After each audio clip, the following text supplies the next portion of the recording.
satu dosen di program studi Sistem Informasi dengan IDN 0923088004.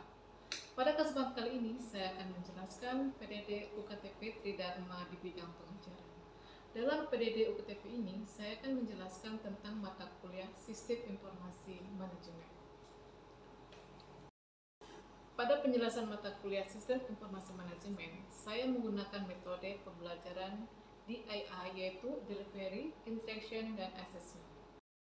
Delivery adalah bagaimana proses pembelajaran pada mahasiswa agar dapat diterima oleh mahasiswa dengan baik. Sedangkan interaction adalah interaksi antara dosen dan mahasiswa dalam melakukan pembelajaran agar capaian pembelajaran dapat tercapai. Selanjutnya, asesmen adalah penilaian terhadap mahasiswa secara terstruktur dan objektif dengan cara memberikan tugas kepada mahasiswa. Berikut adalah penjelasan secara rinci tentang mata kuliah Sistem Informasi Manajemen. Mata kuliah ini merupakan mata kuliah wajib diprogramkan di Sistem Informasi berbobot 2 SKS. Berikut ini adalah penjelasan secara rinci tentang mata kuliah Sistem Informasi Manajemen. Mata kuliah ini merupakan mata kuliah wajib di program studi Sistem Informasi yang berbobot 2 SKS. Mata kuliah Sistem Informasi Manajemen berisi tentang pengetahuan kepada mahasiswa tentang pemanfaatan sistem dalam perusahaan atau organisasi di era global, infrastruktur teknologi informasi, aplikasi sistem informasi, perusahaan dan organisasi, juga membangun dan mengelola sistem. Mata kuliah Sistem Informasi ini membahas tentang konsep sistem informasi manajemen dan pemanfaatannya, serta pengelolaan sumber daya informasi sebagai keunggulan kompetitif organisasi. Capaian pembelajaran sistem informasi manajemen adalah 1. Mahasiswa mampu menguraikan konsep dasar dan ruang lingkup sistem informasi manajemen. 2.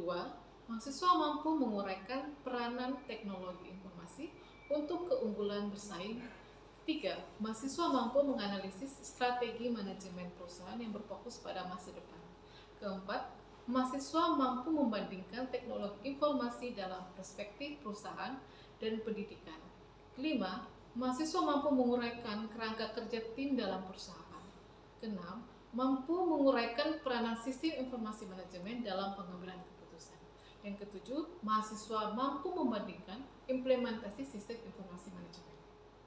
Selanjutnya, tujuan dari penerapan strategi pembelajaran adalah tujuannya untuk meningkatkan kualitas belajar mahasiswa serta menciptakan lulusan yang berkompeten di bidang sistem informasi. Berikut ini saya akan mendeskripsikan mata kuliah Sistem Informasi Manajemen.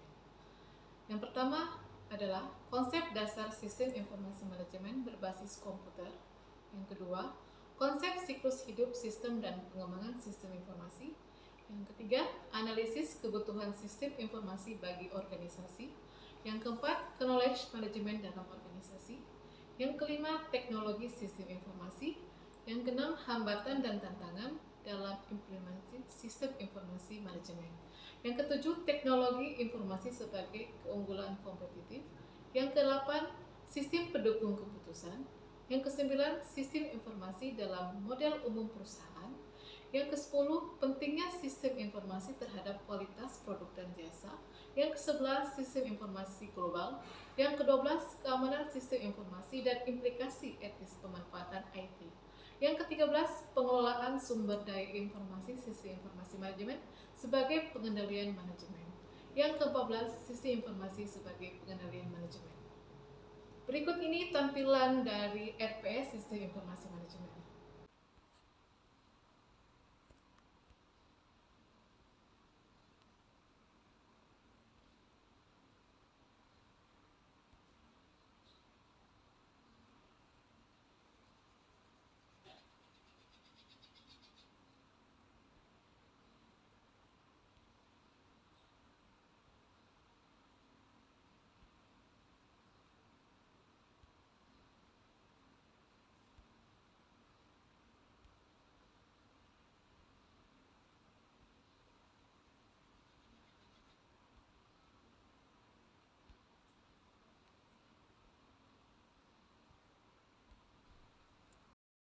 Metode pembelajaran yang digunakan adalah metode delivery, yaitu ceramah atau penyampaian materi di mana teori dilakukan secara online atau daring dan offline. Jadi pertemuannya dilakukan dalam kelas.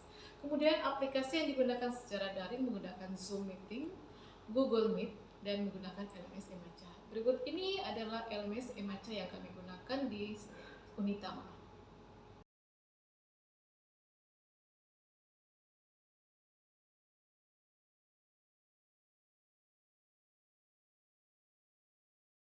Metode pengumpulan tugas bisa menggunakan aplikasi LMS Emaca melalui soft copy yang bisa dikirim ke mail dosen.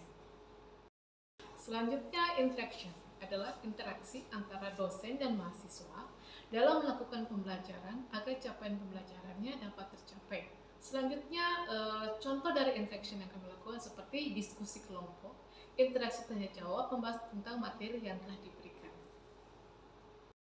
Untuk metode diskusi kelompok, saya memberikan salah satu permasalahan atau sebuah diskusi kasus yang menyangkut fenomena terkini dalam bidang sistem informasi manajemen yang dibahas bersama. Jadi sehingga mahasiswa dapat bertukar pikiran, memberikan solusi, serta harapan bisa lebih aktif lagi, serta menjumlahkan ide-ide kreatif, logis, dan saling menghargai pendapat orang lain. Metode pengumpulan tugas bisa menggunakan aplikasi LMS Emaca melalui soft copy yang bisa dikirim ke mail dosen. Sistem penilaian yang saya berikan adalah 15% kehadiran, 30% tugas dan aktivitas, 20% mid test, dan 25% final test. Selanjutnya, tujuan dari penerapan strategi pembelajaran adalah tujuannya untuk meningkatkan kualitas belajar mahasiswa serta menciptakan lulusan yang berkompeten di bidang sistem informasi. Selanjutnya, metode asesmen yaitu penilaian terhadap mahasiswa secara terstruktur, objektif, dengan cara memberikan tugas-tugas kepada mahasiswa. Selanjutnya, tujuan dari penerapan strategi pembelajaran adalah tujuannya untuk meningkatkan kualitas belajar mahasiswa serta menciptakan lulusan yang berkompeten di bidang sistem informasi. Berikut ini adalah video pembelajaran sistem informasi manajemen. Selamat menyimak.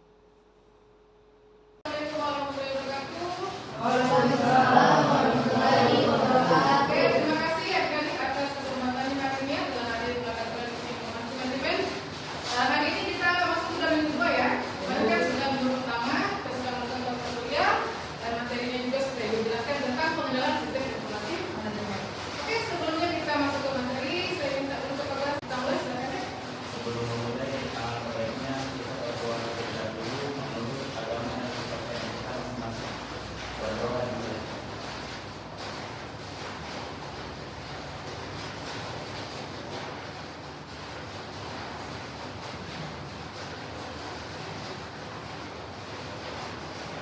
Berdoa. Oke, terima kasih.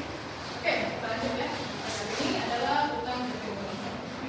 Tentang pengembangan dan analisis sistem informasi. Sebelumnya, saya ingin menjelaskan apa itu sistem informasi manajemen. Ada yang bisa mengetahui tentang sistem informasi? Silakan Karina. Sistem informasi manajemen adalah kumpulan perangkat keras dan perangkat lunak yang dirancang untuk mentransformasikan data dalam bentuk informasi yang berguna. Oke, bagus sekali ya. Terima kasih, jadi sudah mengingat ya. Jadi minggu lalu sudah mengingat ya dan paham tentang apa itu sistem informasi. Sekarang kita masuk tentang pengembangan dan analisis sistem informasi. Oke, sebelum masuk materi ini, ada yang tahu tentang pengembangan? Oke, silakan langsung. Pengembangan adalah suatu cara atau proses yang mengembangkan untuk mencapai tujuan tertentu. Ya, bagus sekali ya. Seperti itu pengembangan yang jadi semua. Oke, kita lanjut. Sekarang kita masuk ke materi tentang pengembangan dan analisis sistem informasi. Untuk pertama kemarin ada lagi tentang pemanfaatan sistem informasi. Ada yang mengingat kemarin yang ingin dijelaskan? Oke, silakan. Manfaat sistem informasi. Yang tiga yaitu satu, menyediakan informasi yang digunakan dalam perhitungan harga pokok produk jasa. Ya. Dan kedua, menyediakan informasi yang digunakan untuk merencanakan, mengendalikan, dan mengevaluasi. Kemudian yang ketiga, menyediakan informasi dalam mengambil keputusan penting. Oke, baik sekali. Terima kasih adik ya. Itulah jawabannya yang tadi aja. Ya, kalian sudah mengingat materi yang diberikan minggu lalu ya. Terima kasih sekali. Saya Bu, kita selanjutnya ya. Mengidentifikasi permasalahan. Jadi analisis sistem itu terbagi empat, yaitu mengidentifikasi permasalahan, memahami sistem yang ada, menganalisasi, dan terakhir adalah membuat laporan hasil analisis. Jadi contohnya mengidentifikasi masalah, contohnya ini saya ini seorang masyarakat ingin membuat KTP tapi susah. kali negeri. Kemudian saya memberikan suatu buat aplikasi ya, jadi kita membuat suatu aplikasi bagaimana caranya masyarakat bisa membuat KTP tanpa harus lagi melalui jalur-jalur offline. Jadi dibuatlah suatu program bagaimana aplikasinya sehingga masyarakat tanpa harus keluar, tanpa harus kemanapun bisa melakukannya di rumah sehingga KTP-nya jadi seperti itu. Jadi memahami sistem ini. Jadi setelah kita pahami dulu ya, kita identifikasi masalahnya dulu apa. Dalam masyarakat itu susahnya bagaimana dia susahnya mengambil data, harus masuk ke kantor dulu. Jadi itu kita harus mengerti dulu apa masalahnya yang sehingga kita buat aplikasi seperti itu ya. Kemudian menganalisis hasilnya. Setelah dibuat sistemnya, kita menganalisis hasilnya. Jadi siapa yang akan aktor memakai aplikasi ini? Jadi biasa ada aktornya ya. Biasa juga pemakainya siapa yang identifikasi sampai verifikasi. Oke, baik, untuk pertemuan ke depan jangan lupa ya diberikan tugas tambahan membuat makalah berkelompok ya. Jadi nanti materinya bisa kalian ambil di internet atau buku di perpustakaan. Judulnya tentang pengembangan sistem informasi manajemen. Jadi kalian bisa cari bagaimana pengembangan manajemen itu, sistem informasi itu dibuat ya baik di dalam suatu perusahaan maupun organisasi atau masyarakat ya. Sebelum Ibu akhir lagi, Ibu minta nanti untuk mengabsen ya